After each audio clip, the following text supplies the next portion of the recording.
ॐ देवानां च ऋषीणां च गुरुं काञ्चनसन्निभं बुद्धिभूतं त्रिलोकेशं तं नमामि बृहस्पतिम् ॐ देवानां च අපි බලමු ධනු ලග්නයෙන් උපන් ඔබට 2026 වර්ෂය කොහොමද කියලා.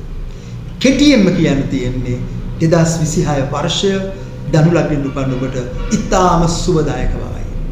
යාන වාහන, ඉඩකඩම් දේපල, නිවාස කටයුතු ආදී සියලු කාරණා වලට ඔබට ජයග්‍රහණ දෙනවා 2026 වර්ෂය තුල.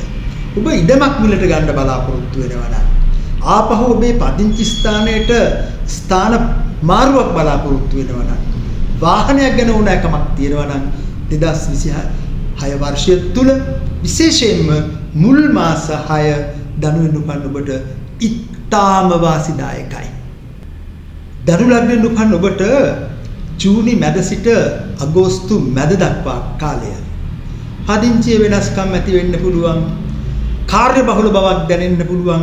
ඒ මොනවා දැනුණත් ඒකාන්තයෙන්ම ඔබේ ආදායම ඉහළ යනවා.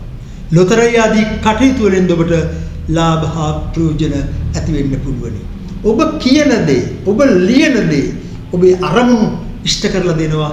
මොකද ඔබ ධනු ලග්නයෙන් උපන් නිසා.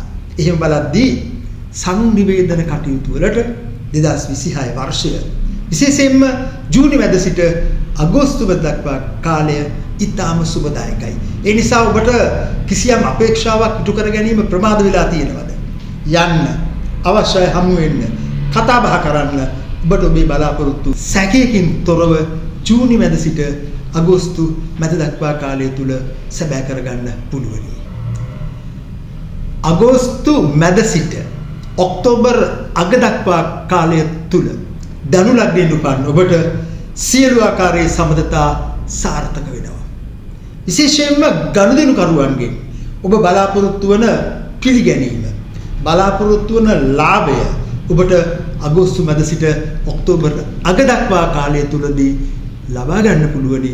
මොකද ඔබ ධනු ලග්නයෙන් උපන් නිසා.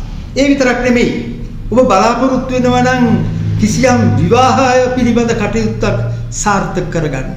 ඔබ බලාපොරොත්තු වෙනවා නම් ඔබට ඇසුරට කෙනෙක් ප්‍රධානියෙක් වෙන්න පුළුවන්, හිතවතෙක් වෙන්න පුළුවන්, වෙනදට වඩා කිට්ටු වෙන්න ඕන කලකට ධනු ලග්නයෙන් උපන් ඔබට අගෝස්තු මැද සිට ඔක්තෝබර් අග දක්වා කාලය ඒ යාළු මිත්‍රකම් ගොඩනගා ගන්න, ආශ්‍රය කළ ඔබේ අපේක්ෂා සැබෑ කරගන්න ඉතාම සුබදායකයි.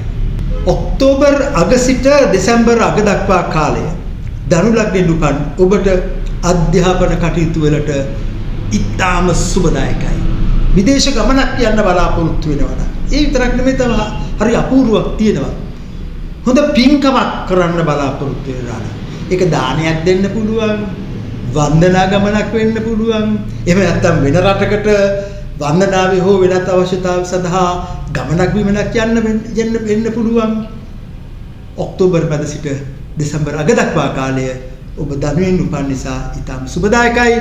ඒ විතරක් නෙමෙයි, සමහරලාට ඔක්තෝබර් අග සිට ජනවාරි අග දක්වා කාලයේ ඔබේ රැකියාවේ වෙනසක් සිදු වෙන්නත් පුළුවනි.